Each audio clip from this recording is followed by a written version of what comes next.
On Christmas morning, my brother spilled his hot coffee onto my lap and said, "Think of it as a present, it's the only one you'll ever receive." My parents erupted in laughter. I simply smiled, headed to my room, and retitled his car. At dawn, he stepped outside to an empty driveway, and then.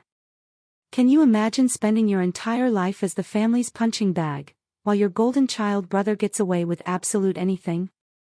Well, on one Christmas morning, after years of suffocating injustice, I finally found a way to make him pay for every single humiliation he ever dished out.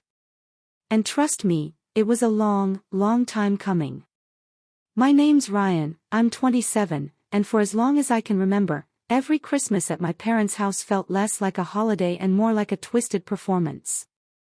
From the outside, we were the picture of tradition, the glowing tree, gifts piled high, the sweet smell of cinnamon rolls wafting through the kitchen. But if you peeled back that shiny wrapping paper, it was just another stage. A place where my parents and my older brother, Derek, subtly, or not so subtly, reminded me of my place. I was always the youngest, the one who never quite measured up, the one who got the bare minimum. While Derek got everything handed to him. That particular Christmas morning started exactly like all the others. Mom was already fussing over a turkey that wouldn't be eaten for hours. Dad was buried in the sports section, pretending not to notice the growing mountain of wrapping paper. And Derek? He was sprawled on the couch, nursing his coffee mug like it was some royal chalice, a crown he deserved. Me? I was tucked away in a corner chair, legs folded under me, just trying to blend into the background like I always did when I was home. But blending in never lasted long with Derek. He caught sight of me, flashed that signature grin of his, and in that way only he could, turned his attention into a weapon. "Merry Christmas, little bro," he called out, walking towards me, his mug steaming. I opened my mouth, ready to mumble something polite, maybe even genuine. But before a single word escaped, he tipped the cup. Hot coffee splashed all over my lap. It was scalding. I flinched, jumped up, leaving a dark, spreading stain on my pants. "Consider it a gift," Derek sneered, his eyes glinting. "It's the only one you'll ever get." And my parents? They didn't gasp. They didn't scold him. They didn't even look remotely concerned. My mom actually chuckled, covering her mouth. My dad just shook his head like Derek was the funniest comedian he'd ever seen. The whole living room filled with their laughter. And in that moment, it was like I was 12 years old again, standing in that exact same spot, watching Derek unwrap a brand new gaming console while I got a crumpled $5 bill stuffed into a card. Some things, it seemed, just never changed. But something had changed deep inside me. I didn't cry. I didn't yell. I didn't even bother to clean myself up right away. Instead, I just smiled. It was the kind of smile that hides 1,000 different things behind it. Quietly, I excused myself and went to my room. My family probably thought I was just sulking, being classic Ryan. That's what I always did. But this time, it was different. I closed the door behind me and sat down at my desk, the one spot in that house that still felt truly mine. I pulled my laptop close, typed in my login for an online account I'd been checking sporadically over the past few months. Because here's the thing about Derek's prized possession. It wasn't his designer jackets or even the new Rolex he'd been flashing around Thanksgiving. It was his car. A sleek, black sports car that my parents had co-signed for. The thing was, Derek couldn't even qualify for it himself, so they'd put it under my name. He used to joke that I was just his paper shield. What he didn't realize. That shield had teeth. As my parents' faint laughter floated through the walls, I clicked through the forms. My heart was pounding, not out of fear, but out of absolute, crystal clarity. Every belittling comment, every time they'd brushed me aside, every single holiday where I was treated like an afterthought, it all funneled into that single moment. I filled out the transfer, the final confirmation glowing on the screen like a spark. I didn't hesitate. By the time the sun began peeking through the blinds, my hands were steady. I could almost hear Derek's voice in my head, bragging about his car like it was the only thing that gave him status. I leaned back in my chair and just imagined him stepping outside, expecting to show it off as usual, and finding nothing but an empty driveway.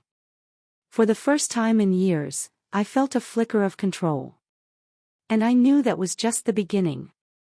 When the morning light finally stretched across the curtains, I heard Derek's heavy footsteps pounding through the upstairs hallway. At first, I thought he was just being his usual obnoxious self, stomping around to make sure everyone knew he was awake. But then came the slam of the front door. And almost immediately, his voice, loud, panicked, echoed through the entire house.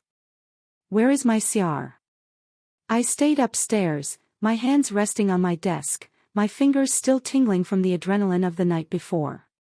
From my window, I could see him standing barefoot in the driveway, his robe flapping around him as he spun in circles like someone had stolen his crown. My parents rushed outside, half concerned, half confused. My mom's shrill voice floated up through the window. "Derek, sweetheart, what do you mean it's gone? You probably just parked it wrong. Don't scare me like this." But Derek wasn't calming down. His voice cracked as he shouted, "It's not parked wrong. It's gone. Someone took it. Someone stole my car." I could hear my dad trying to reason with him, though his tone sounded more annoyed than helpful. "Calm down, son. Maybe you left it at the bar last night. You did come home late." That suggestion only made Derek snap harder. "No. I drove it home, Dad. I parked it right here. Don't you dare suggest I lost it. Someone took it. I swear if anyone touched it." His voice dropped low, seething. I sat back in my chair, listening to the chaos unravel. For once, the sound of Derek's meltdown was like music to my ears. But the best part? He didn't know the truth yet. By the time I came downstairs, he was red-faced, pacing the living room, shouting about calling the cops, his robe hanging off one shoulder.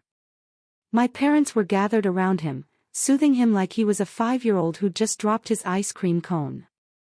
"Don't worry, honey. We'll figure it out," Mom cooed, brushing his arm like he was the victim of some great tragedy. I walked past them quietly and poured myself a glass of water. Derek snapped his head toward me, eyes blazing. You know anything about this?"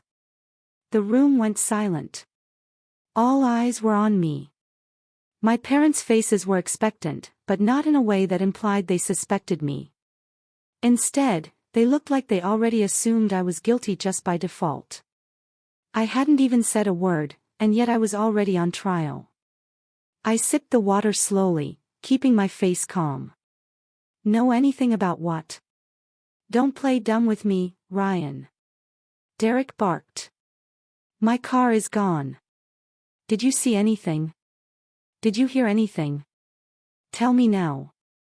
My mom folded her arms and gave me the look. The same one she'd given me 1,000 times when Derek broke something and blamed me. "Ryan, if you know something, now would be the time to be honest. This is serious." There it was. The old family script. Derek plays the victim. My parents leap to his defense. And I'm cast as the suspicious outsider, the easy scapegoat. I had been assigned that role my whole life, and they slid me back into it like it was my costume for the day. I shrugged. I went to bed early. Didn't hear a thing. Derek stomped closer, his finger jabbing the air near my chest. "Don't lie to me. You've always been jealous of me. Everyone knows it. If you did something to my car, I swear." "Derek," my dad interrupted sharply, though not out of defense for me, more out of irritation that Derek was spiraling too loudly. "Sit down. We'll handle this." But Derek wasn't done. He pointed straight at me and hissed. He had to have something to do with it. He's pathetic, and this is exactly the kind of low stunt he'd pull. The words didn't sting like they used to. Instead, I felt a strange calm wash over me. I realized then that nothing Derek said could hurt me anymore because I already had something far sharper in my pocket. The truth. Mom leaned toward me, her voice dripping with disappointment. Ryan, if you know where the car is, you need to tell us. Don't make this worse for your brother. There it was again. Worse for Derek. Not, don't make it worse for the family, or, don't get yourself in trouble. No. The only thing that mattered was Derek's comfort, Derek's happiness, Derek's perfect little world. My role was to either help maintain it or be blamed when it cracked.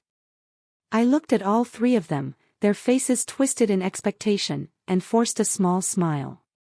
I don't know anything, but if it's really missing, maybe you should file a report. Derek exploded. He cursed under his breath, stormed toward the phone, and started dialing the local police. My mom shot me a glare like I'd just kicked a puppy. My dad sighed and muttered about how I always bring trouble into the house, even though I'd said barely 10 words. I sat down at the kitchen table, watching the scene unfold like a movie I'd already seen 100 times. Derek ranting, my parents consoling him, and me, always the silent villain in their narrative. Only this time, the story wasn't going to play out the way they expected. As Derek raved into the phone, threatening lawsuits and demanding the cops send someone immediately, I leaned back in my chair, heart steady. I knew exactly where the car was.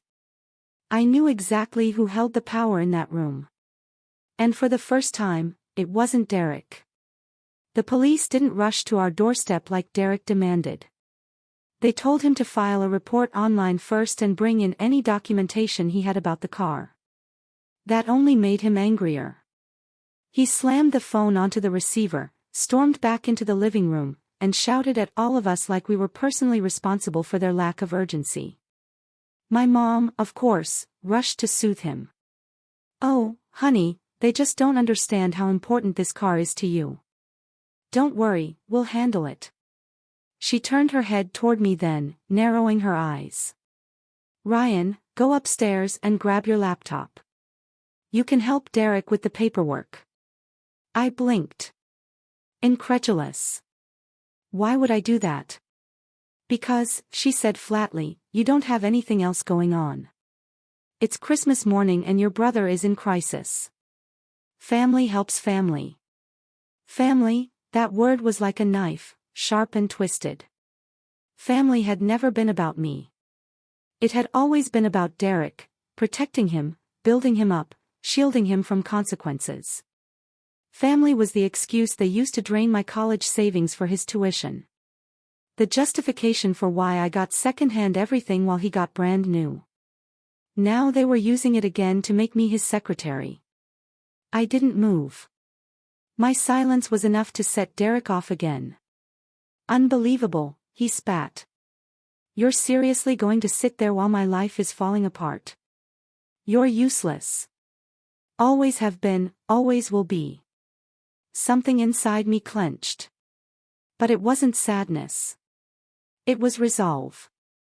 I wanted to tell him exactly how wrong he was, to lay out everything I knew. But I kept my mouth shut. He wasn't ready to hear it. Not yet. That's when my dad entered the picture. He wasn't usually the type to get involved unless things were really spiraling. But the tension in the air must have pushed him over.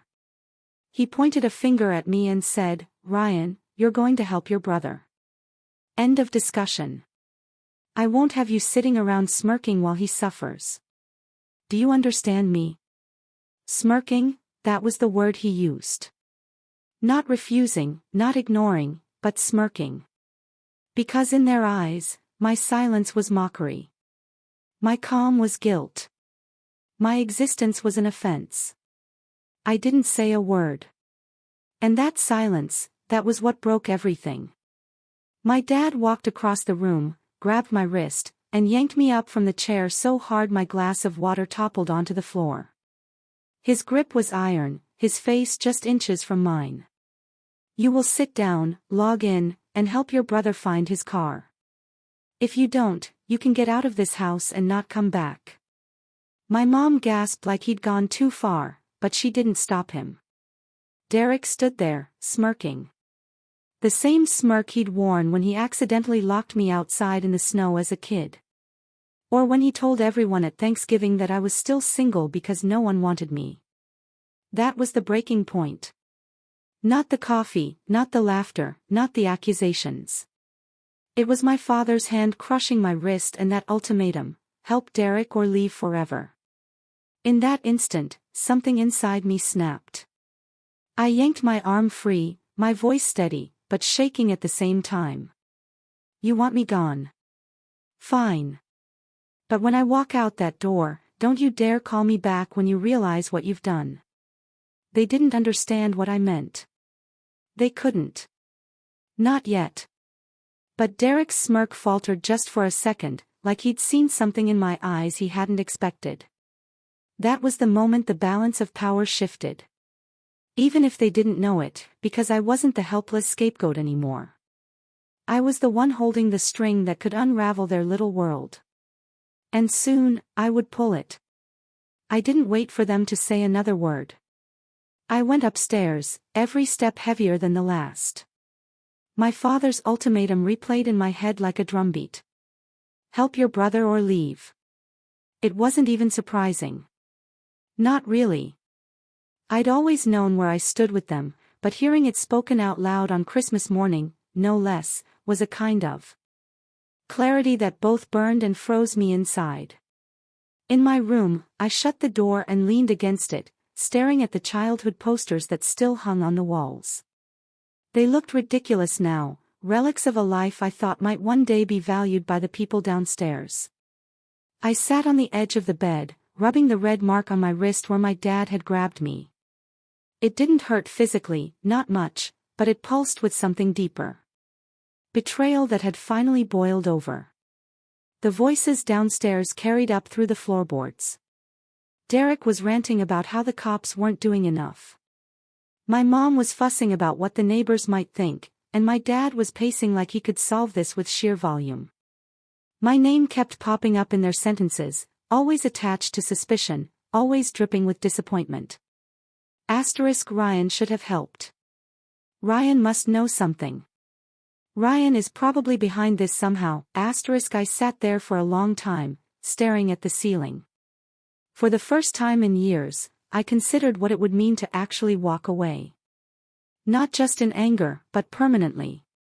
To pack my bag, get in my old beat-up sedan, and never look back. No more holidays where I was the punchline. No more being the scapegoat. Just freedom. But then the fear crept in. Where would I go? I had an apartment back in the city, sure, but it was small, barely more than a box with a mattress.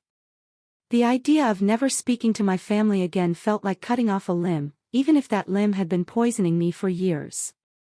Part of me still wanted them to see me, to finally recognize that I mattered. That's what made it so much harder. Hours passed. I heard them sit down for Christmas dinner without me. Plates clinking, laughter forced but loud enough to make a point. No one came upstairs to ask if I was joining. No one checked to see if I was okay. I was invisible, just like they wanted me to be. By midnight, the house had gone quiet. I lay in bed, staring at the dark ceiling, but I couldn't sleep. My mind was turning too quickly, replaying every insult, every time Derek had been praised while I was dismissed. My dad's grip on my wrist, my mom's disappointed glare, Derek's smirk. And then, like a whisper in the back of my mind, the thought returned, "They don't know what you've done yet." I sat up, pulling my laptop onto my knees. The confirmation screen from earlier was still up. Transfer complete. Derek's car no longer legally his. That was my anchor. The one piece of leverage I held in a house where I'd never had any. It didn't erase the sting of what happened, but it steadied me. For the first time in years, I felt like I had a card to play. But I didn't rush it. No, I knew better than that. If I'd learned anything from years of being their scapegoat, it was patience. Derek would keep digging his own grave. My parents would keep showing their favoritism. All I had to do was wait, keep my head down, and let them underestimate me just like they always had. Still, that night was the lowest I'd ever felt. Alone in a house that never felt like mine. The echo of their laughter still hanging in the air. I realized there was no going back. The boy who used to beg for scraps of their approval was gone. In his place was someone colder, sharper, someone who would never again settle for being their punching bag. I wasn't ready yet, but the plan was beginning to take shape. And when the moment came, they'd never see it coming. I drove back to the city the next morning, my car packed with a few things I had brought home. No one stopped me. No one asked where I was going. Derek barely looked up from his phone as I carried my bag down the stairs. My parents didn't even bother with a goodbye. It was like I had already been erased from their version of family. And honestly, that stung more than I wanted to admit. The drive was quiet. Snow still clung to the shoulders of the road, the world hushed in the way it always is after Christmas. But inside me, there was a storm. Part of me felt like I had failed again, like I had let them push me out just as they always wanted. But another part of me, a deeper part, was burning with something different. I wasn't running away. Not this time. I was stepping out of their shadow for good. Back in my apartment, I expected the loneliness to hit me like it always did.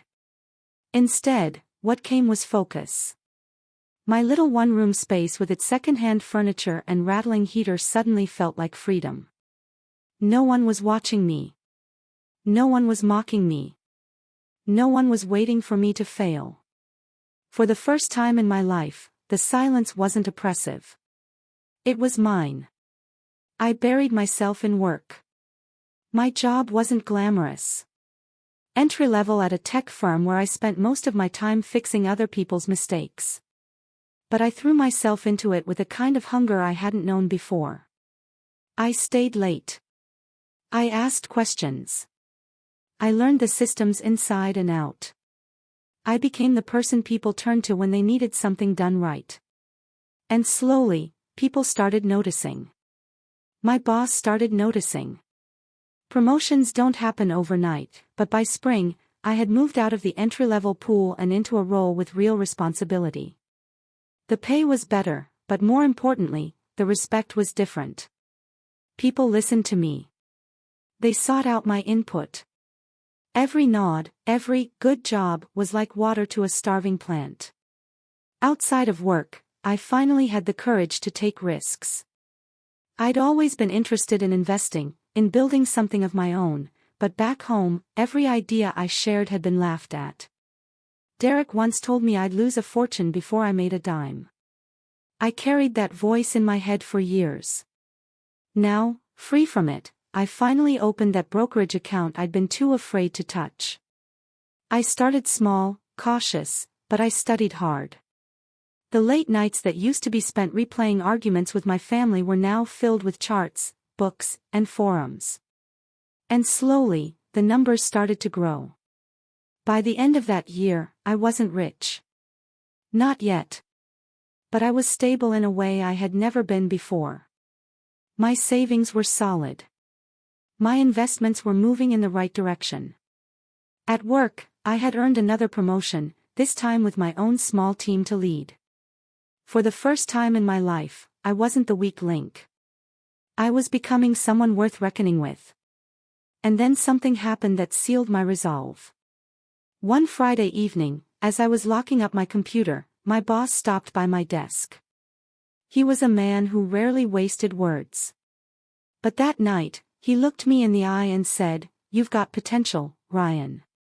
Don't waste it trying to prove yourself to the wrong people. Build something for yourself." The words hit me harder than I expected. He didn't know my story. Didn't know about the coffee incident, the years of favoritism, the way my parents had shoved me aside. But somehow, he had named exactly what I needed to hear. I had been wasting my energy for years trying to get people who would never respect me to see my worth. Now, finally, I was building a life where I didn't need their approval. It was around that time Derek reached out for the first time since Christmas. A short text, nothing more. Hey, need to talk. Call me. I stared at it for a long while, my chest tightening. The old me would have felt dread, guilt, maybe even a spark of hope that he wanted to reconcile. But the person I was becoming, I saw it for what it was, an opening. Because while my life was climbing steadily upward, Derek's wasn't. And soon enough, he and my parents would find themselves in a situation where, for once, I would be the one holding all the cards. The text from Derek lingered in my mind for days before I responded. I didn't ignore it, but I didn't rush either. Old habits wanted me to jump, to prove I was still part of their world, but I forced myself to wait until Sunday evening. I sent a simple reply, busy. What's up? The phone rang within minutes. I almost didn't answer, but curiosity outweighed hesitation. Derek's voice came through the line, thinner than I remembered, stripped of its usual swagger. Ryan, hey. Listen. I need a favor. I leaned back in my chair, staring at the ceiling, letting him squirm. A favor? Yeah, it's nothing big. Just things are tight right now. I've got some payments stacking up. And well, I figured since you've got that desk job, maybe you could spot me a little until I sort it out. The irony nearly made me laugh. Derek, the golden child, the one who sneered at my boring city life, asking me for money. My silence stretched long enough for him to rush into excuses. It's temporary. I've just had some bad luck lately. Work's been slow, and, you know, Mom and Dad can only do so much. There it was. He had already leaned on them. And if Derek was calling me now, it meant the well at home was running dry. I'll think about it, I said flatly, and ended the call before he could protest. That night, I dug deeper. I still had the paperwork on his car saved in my files. The transfer from Christmas morning hadn't just taken the car. It had put me in full control of the title.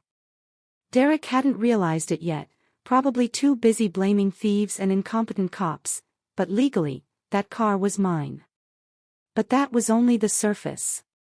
Over the next week, I started making calls, checking records, using every resource I had quietly built up in my new life. What I found painted a picture of Derek's unraveling. He was behind on rent for the luxury apartment my parents had co-signed for. He had maxed out not one, but 3 credit cards. His job at the dealership wasn't steady anymore. And from the looks of it, he was living more off appearances than actual income. And the best part? The sports car wasn't just his prized possession. It was also his last safety net. Without it, his finances were hanging by a thread. The more I uncovered, the calmer I felt. Every document, every overdue notice, every desperate voicemail he left in the following days was like another piece of armor sliding into place. I wasn't just surviving anymore. I was preparing. My parents started reaching out, too. First, my mom with a sugary voicemail, Ryan, sweetheart, your brother is going through a rough patch. We know you've always been the responsible one. Maybe you could help him get back on his feet. Then my dad, more direct. Your mother's worried sick. Do the right thing and take care of your brother. That's what family does. Family, always that word. But this time, instead of feeling small under its weight, I felt stronger. They weren't calling me because they loved me. They were calling because Derek was failing. And for the first time, I had what he needed. I didn't respond. Not yet. Instead, I poured myself into work even more. By midsummer, my team had delivered on a major project that landed us new clients. The company rewarded me with a promotion into management, a raise big enough that I moved into a better apartment, one with space, light, and silence that felt like power itself. And while I was climbing, Derek was sinking. Word trickled back to me through old mutual friends. The car was still missing. The cops had dropped the case months ago, and Derek was furious about their incompetence. He had borrowed money from the wrong people. He was drinking more. He was fighting with my parents constantly. The contrast couldn't have been sharper. Every holiday picture they posted looked more strained, their smiles thinner, their clothes less new. They didn't invite me, of course, but I saw it all from the sidelines. And with every glimpse, I knew my patience was paying off. Because revenge isn't about one strike. It's about setting the board piece by piece until your opponent doesn't realize they're trapped until it's far too late. By the end of the year, I wasn't just in a better place. I was in the strongest position I'd ever been. Financially stable, respected at work, connected with people who valued me. And in my desk drawer, still waiting, was the final document that tied Derek's fate to mine. The car title with my name stamped across it in black ink. I didn't need to rush. Derek's downfall was already in motion. All I had to do was choose the right moment to tip it over the edge. And that moment was coming sooner than anyone expected. The call came on a Thursday evening in late autumn. I remember because I was sitting in my new apartment eating takeout at my dining table, something I never had room for in the old place, when my phone buzzed with my mom's number. Her voice was sharp, panicked. "Ryan, it's Derek. He's in trouble." I leaned back in my chair. Chopsticks paused in my hand. "What kind of trouble?" She hesitated. Then her words tumbled out fast, desperate. "He's about to lose everything. His landlord's threatening eviction. The collectors are calling day and night. And his car. Well, you know how important that car is. If he can't get it back, he is nothing. Ryan, please. You've always been the responsible one. You have to help him." There it was again. Not, "We need you." Not, "I miss you." Just, "He needs saving." And in their eyes, that was my job. I let a long silence hang before I spoke. "You're asking me to fix Derek's life again." "Don't say it like that," she snapped, then softened. "We're a family. Families take care of each other. You have a good job. You're doing well. It's time you stepped up." Step up, that phrase dug into me. I thought about my father's grip on my wrist that Christmas morning. About Derek's smirk. About every holiday where my name was synonymous with disappointment. And suddenly, the time felt right. "I'll think about it," I said, and ended the call. The next morning, I printed out a copy of the car title. My name was still there, bold and undeniable. I placed it neatly into a folder, slipped it into my work bag, and drove to my parents' house that Saturday. The driveway looked different this time. Derek's flashy car-shaped void had long been filled by a beat-up sedan with mismatched paint. The sight of it almost made me laugh. Inside, the house smelled the same, roast beef and lemon cleaner, but the energy was different.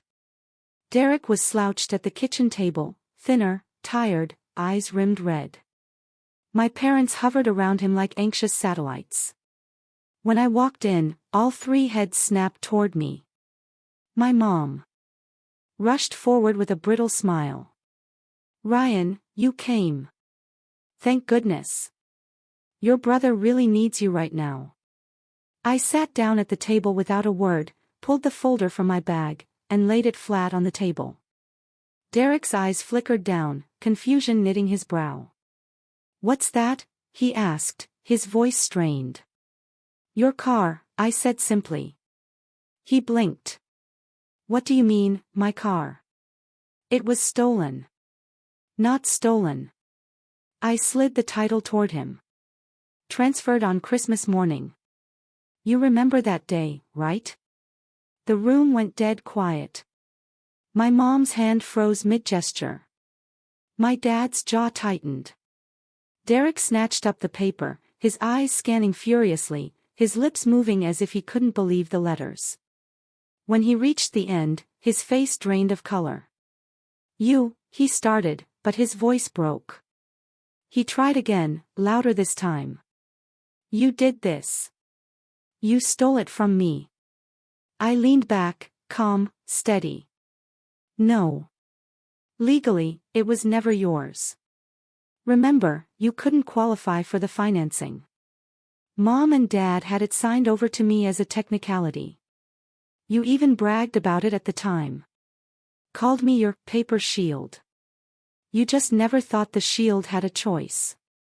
My parents looked like statues, their eyes darting between us, mouths slightly open. Derek slammed the title onto the table, his hands shaking.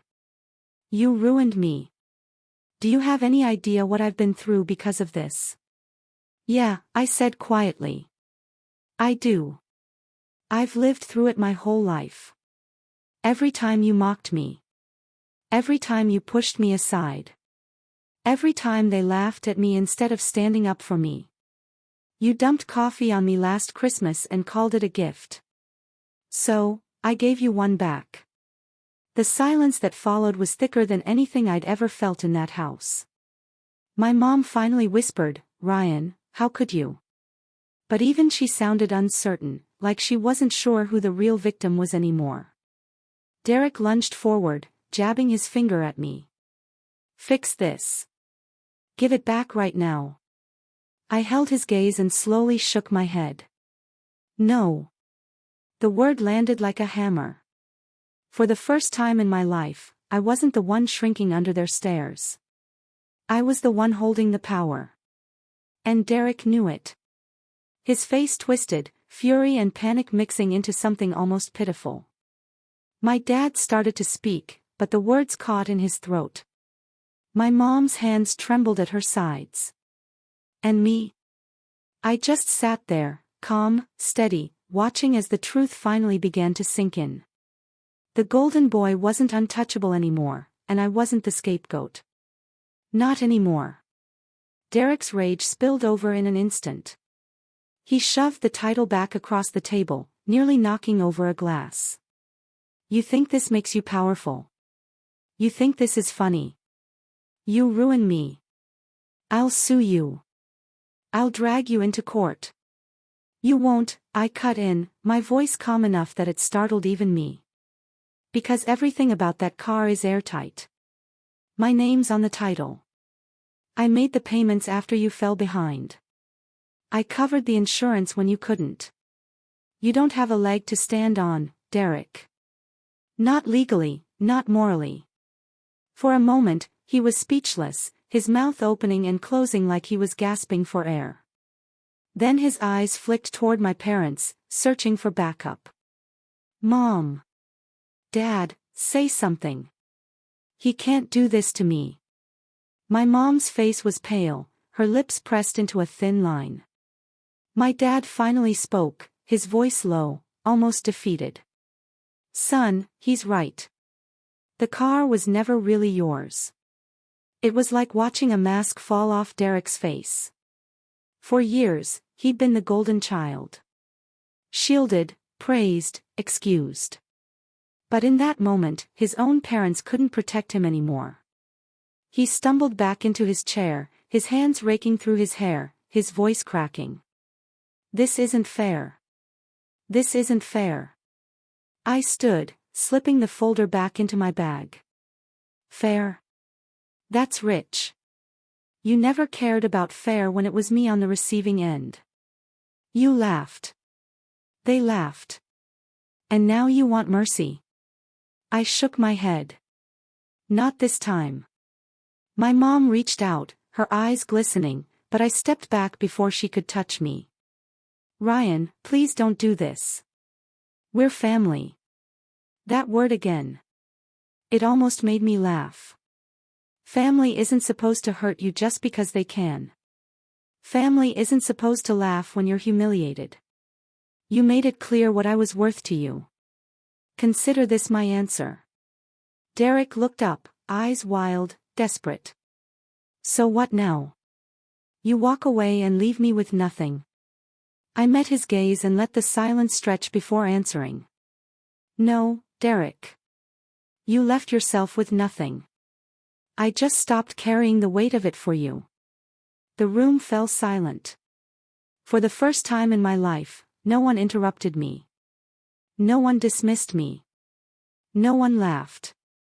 They just sat there, stunned, powerless, finally seeing me for who I was. I turned and walked toward the door. My father didn't move. My mother's quiet sobs followed me. Derek muttered something under his breath, but his voice was too broken to carry.